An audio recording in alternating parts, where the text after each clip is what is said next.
যারা নিচের তাদের বেতন আমরা 2.5 গুণ করেছি, আর যারা উপরে তাদের তার মানে 50% বেশি বাড়ছে নিচের দিকে। এটা আমরা ইচ্ছা করি যে আমি নিচের দিকে একটা কর্মচারী যে কাজ করছে তাকে তো দারিদ্র্য সীমার নিচে রাখতে পারি না। আসসালামু আলাইকুম প্রিয় দর্শক, স্বাগত জানাচ্ছি আমাদের চ্যানেলের আজকের অত্যন্ত গুরুত্বপূর্ণ ভিডিওতে। আপনারা যারা দীর্ঘদিন ধরে নবম পে স্কেল বা নতুন বেতন কাঠামোর জন্য অধীর আগ্রহে অপেক্ষা করছিলেন, তাদের জন্য আজ নিয়ে এসেছি এক বিস্ফোরক আপডেট। শুরুতেই আপনাদের জানিয়ে রাখি, সরকারি চাকরিজীবীদের জন্য বহুল প্রতীক্ষিত সুখবরটি সম্ভবত দরজায় কড়া নাড়ছে। আমাদের কাছে আসা সর্বশেষ তথ্য এবং অর্থনৈতিক বিশ্লেষকদের মতামত অনুযায়ী নবম পে স্কেলের বাস্তবায়ন প্রক্রিয়া শুরু হতে যাচ্ছে খুব শীঘ্রই। সবচেয়ে বড় যে খবরটি এখন বাতাসে ভাসছে তা হল নতুন এই পে স্কেল কার্যকর হতে পারে 2 ধাপে, অর্থাৎ আংশিক বা 50% কার্যকর হওয়ার সম্ভাবনা রয়েছে এই জানুয়ারি মাস থেকেই, এবং পূর্ণাঙ্গ বা বাকি অংশ কার্যকর হতে পারে আগামী জুলাই মাস থেকে। আজকের ভিডিওতে আমরা জানাবো কাদের বেতন কতটুকু বাড়ছে, কেন নিচের দিকের কর্মচারীদের বেতন উপরের দিকের কর্মকর্তাদের চেয়ে বেশি হারে বাড়ছে, এবং ভিডিওর একদম শেষে আমি আপনাদের এমন একটি গোপন ও গুরুত্বপূর্ণ তথ্য দেব যা শুনলে আপনি চমকে যাবেন, যা এর আগে কেউ আপনাদের বলেনি। তাই না টেনে পুরো ভিডিওটি দেখার অনুরোধ রইল। প্রিয় দর্শক, আমরা সব সময় চেষ্টা করি আপনাদের সামনে বিশ্বস্ত এবং দালিলিক তথ্য উপস্থাপন করতে। আজকের এই ভিডিওর তথ্যের প্রধান উৎস হচ্ছে দেশের স্বনামধন্য গণমাধ্যম ৭১ টিভিতে প্রচারিত একটি বিশেষ সাক্ষাৎকার। সেখানে কথা বলেছেন বাংলাদেশ উন্নয়ন গবেষণা প্রতিষ্ঠান বা BIDS এর মহাপরিচালক ডক্টর AK এনামুল হক। তিনি নতুন পে স্কেল বা বেতন কমিশন গঠনের পেছনের কারিগরদের একজন, এবং তার বিশ্লেষণ থেকেই আমরা আজকের এই পুরো চিত্রটি পরিষ্কার করব। ৭১ টিভিকে ধন্যবাদ এমন গুরুত্বপূর্ণ একটি বিষয় জাতির সামনে তুলে ধরার জন্য। দর্শক, আপনারা জানেন বর্তমান বাজার পরিস্থিতিতে সংসার চালানো কতটা কঠিন হয়ে পড়েছে। 10 বছর আগে সর্বশেষ পে স্কেল হয়েছিল। এরপর মুদ্রাস্ফীতি, দ্রব্যমূল্যের ঊর্ধ্বগতি সব মিলিয়ে সরকারি কর্মচারীরা, বিশেষ করে যারা তৃতীয় ও চতুর্থ শ্রেণীর কর্মচারী, তারা আজ দিশেহারা। এই পরিস্থিতিতে ডক্টর এনামুল হকের মতো অর্থনীতিবিদরা যে রূপরেখা দিয়েছেন তা বাস্তবায়ন হলে কর্মচারীদের মুখে হাসি ফুটবে। প্রস্তাবনা অনুযায়ী এই বিশাল বেতন বৃদ্ধি সরকারের পক্ষে একবারে দেওয়া কঠিন হতে পারে, তাই কৌশল হিসেবে বেছে নেওয়া হতে পারে ধাপে ধাপে বাস্তবায়ন পদ্ধতি। অর্থাৎ মূল বেতনের বর্ধিত অংশের একটি বড় অংশ জানুয়ারি মাস থেকেই কার্যকর হিসেবে গণ্য হতে পারে, এবং এরিয়ার বা পূর্ণাঙ্গ সুবিধাদি জুলাই মাসের নতুন অর্থবছরের বাজেটের সাথে সমন্বয় করা হতে পারে।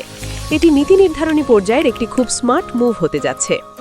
এবার আসি মূল অঙ্কে, কার বেতন কত বাড়ছে। ডক্টর এনামুল হক তার সাক্ষাৎকারে খুব পরিষ্কারভাবে একটি পরিসংখ্যান দিয়েছেন যা অত্যন্ত চমকপ্রদ। তিনি জানিয়েছেন এবার বেতন বৃদ্ধির হার সবার জন্য সমান হবে না। এখানে একটি বড় বৈষম্য কমানোর চেষ্টা করা হয়েছে। যারা নিচের দিকের গ্রেডে আছেন, অর্থাৎ 11 থেকে 20 গ্রেডের মধ্যে বা তার আশেপাশে, তাদের বেতন বাড়ানোর প্রস্তাব করা হয়েছে প্রায় 2.5 গুণ।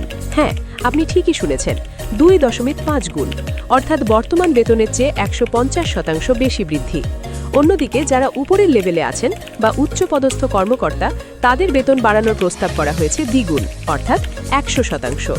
এখন প্রশ্ন হলো, কেন এই পার্থক্য, কেন নিচের দিকের কর্মচারীদের প্রতি এই বিশেষ নজর? ডক্টর AK এনামুল হক এর ব্যাখ্যায় বলেছেন, আমরা ইচ্ছে করেই এটা করেছি, কারণ নিচের দিকেই সমস্যাটা বেশি ছিল। দর্শক, বিষয়টি একটু গভীরভাবে ভাবুন। একজন সরকারি কর্মচারী যিনি রাষ্ট্রের কাজ করছেন, মাস শেষে তিনি যদি তার পরিবারের জন্য দুমুঠো ভাত জোগাড় করতে না পারেন, সেটা রাষ্ট্রের জন্য লজ্জার।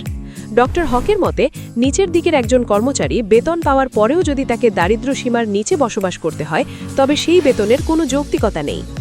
অনেকে হয়তো বলবেন, প্রাইভেট সেক্টরে তো এর চেয়েও কম বেতন দেয়। কিন্তু ডক্টর হক এখানে একটি শক্ত নীতিগত অবস্থান নিয়েছেন। তিনি বলেছেন, কারও অধিকার নেই এমন বেতন দেওয়ার যাতে মানুষ না খেয়ে মারা যায়। সরকার এখানে একটি স্ট্যান্ডার্ড বা মানদণ্ড সেট করে দিচ্ছে। সরকার যখন বলবে আমার পিয়নের বেতনও এমন হতে হবে যাতে সে সম্মানের সাথে বাঁচতে পারে, তখন প্রাইভেট সেক্টরও বাধ্য হবে তাদের কর্মীদের বেতন বাড়াতে। অর্থাৎ এই পে স্কেল শুধু সরকারি কর্মচারীদের জন্য নয়, এটি পুরো দেশের শ্রম বাজারের জন্য একটি গেম চেঞ্জার হতে যাচ্ছে। এবার আসি উপরের লেভেলের কর্মকর্তাদের কথায়। কেন তাদের বেতন দ্বিগুণ করা হচ্ছে? অনেকে হয়তো বলবেন তারা এমনিতেই বেশি পান, কিন্তু বাস্তবতা হলো ভিন্ন। ডক্টর এনামুল হক আমাদের চোখে আঙুল দিয়ে দেখিয়েছেন যে সরকারি উচ্চপদস্থ কর্মকর্তাদের সাথে প্রাইভেট সেক্টরের টপ এক্সিকিউটিভদের বেতনের তফাৎ আকাশ পাতাল। প্রাইভেট সেক্টরে বেতন 10 গুণ বেশি। এর ফলে কি হচ্ছে? মেধাবী, দক্ষ এবং সৎ কর্মচারীরা আর সরকারি চাকরিতে থাকতে চাইছেন না। তারা প্রাইভেট সেক্টরে চলে যাচ্ছেন বা বিদেশে পাড়ি জমাচ্ছেন। সরকারের কোয়ালিটি বা সেবার মান যদি ধরে রাখতে হয়, তবে মেধাবীদের ধরে রাখতে হবে। আর মেধাবীদের ধরে রাখতে হলে তাদের সম্মানজনক বেতন দিতে হবে। 320 জন টপ লেভেলের কর্মকর্তার যদি 4 গুণও বেতন করা হয়, সেটা সরকারের মোট বাজেটে খুব বড় কোনো প্রভাব ফেলে না, কিন্তু এর ইম্প্যাক্ট সুদূর প্রসারী। দক্ষ লোক থাকলে দেশ ভালোভাবে চলবে, দুর্নীতি কমবে এবং উন্নয়ন প্রকল্পগুলো সঠিক সময়ে শেষ হবে। এখন সবচেয়ে বড় প্রশ্ন, টাকা আসবে কোথা থেকে? নতুন এই পে স্কেল বাস্তবায়ন করতে গেলে সরকারের অতিরিক্ত প্রায় 1 লাখ কোটি টাকার প্রয়োজন হবে। শুনতে বিশাল অঙ্ক মনে হলেও ডক্টর এনামুল হক মনে করেন এটি অসম্ভব কিছু নয়। আমরা প্রায় শুনি সরকারের টাকার অভাব, কিন্তু একই সাথে আমরা দেখি হাজার হাজার কোটি টাকার প্রজেক্ট নেওয়া হচ্ছে, যেখানে অপচয় হচ্ছে, লুটপাট হচ্ছে। ডক্টর হক খুব সাহসের সাথে বলেছেন, আমাদের $12 বিলিয়ন তো লুটপাটই হয়েছে। যদি দুর্নীতি কমানো যায়, অপ্রয়োজনীয় মেগা প্রজেক্টের নামে টাকার অপচয় রোধ করা যায়, তাহলে সরকারি কর্মচারীদের বেতন বাড়ানো কোনো কঠিন বিষয় নয়। বরং কর্মচারীদের পেটে ভাত থাকলে তারা দুর্নীতি থেকে দূরে থাকবে, যা পরোক্ষভাবে সরকারের আয় বাড়াবে এবং সেবার মান উন্নত করবে।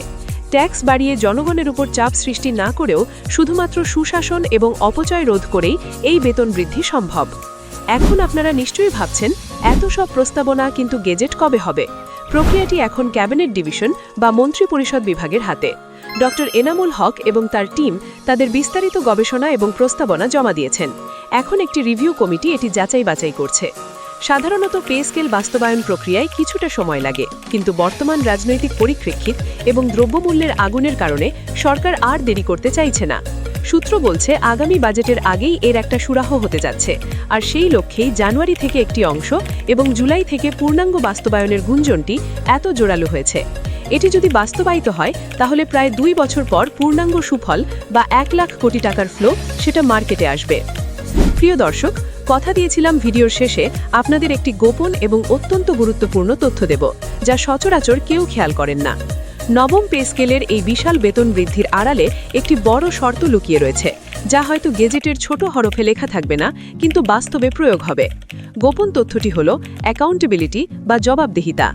ডক্টর এনামুল হকের বক্তব্যের গভীর বিশ্লেষণ করলে বোঝা যায়, সরকার এবার শুধু বেতন বাড়াচ্ছে না, তারা এবার পারফরমেন্স বা কাজের হিসাব চাইবে। এতদিন সরকারি চাকরি মানেই আরামের চাকরি, এই ধারণা ভেঙে দেওয়া হবে। বেতন যখন প্রাইভেট সেক্টরের সাথে পাল্লা দিয়ে বাড়ানো হচ্ছে, তখন কাজের মানও প্রাইভেট সেক্টরের মতো হতে হবে। গোপন খবরটি হলো, আগামীতে সরকারি চাকরিতে এমন কিছু নিয়ম আসতে পারে, যেখানে নির্দিষ্ট সময় পর পর পারফরমেন্স অডিট হবে। যারা দক্ষ এবং ভালো কাজ করবেন তারাই টিকে থাকবেন এবং প্রমোশন পাবেন, আর যারা অদক্ষ তাদের জন্য কঠিন সময় আসছে। অর্থাৎ বেতন বাড়বে, কিন্তু সাথে বাড়বে কাজের চাপ এবং মেধা যাচাইয়ের পরীক্ষা। সরকার এমন এক স্মার্ট আমলাতন্ত্র তৈরি করতে চাইছে, যেখানে দুর্নীতি বা ফাঁকিবাজির সুযোগ থাকবে না। তাই শুধু বেতন বাড়ার খুশিতে আত্মহারা না হয়ে নিজেকে আরও দক্ষ হিসেবে গড়ে তোলার প্রস্তুতি নিন, কারণ আগামী দিনের সরকারি চাকরি হবে মেধা ও দক্ষতার খেলা। প্রিয় দর্শক, নবম পে স্কেল নিয়ে আমাদের আজকের এই বিশ্লেষণ আপনাদের কেমন লাগলো? আপনারা কি মনে করেন জানুয়ারি থেকেই এটি কার্যকর করা উচিত, নাকি জুলাই পর্যন্ত অপেক্ষা করা ঠিক হবে? আপনাদের সুচিন্তিত মতামত কমেন্ট বক্সে অবশ্যই জানাবেন। এমন সব অথেন্টিক এবং ব্রেকিং নিউজ সবার আগে পেতে আমাদের চ্যানেলটি সাবস্ক্রাইব করে বেল আইকনটি বাজিয়ে দিন। দেখা হবে পরবর্তী ভিডিওতে নতুন কোনো আপডেট নিয়ে। ততক্ষণ পর্যন্ত ভালো থাকুন, সুস্থ থাকুন। আল্লাহ হাফেজ।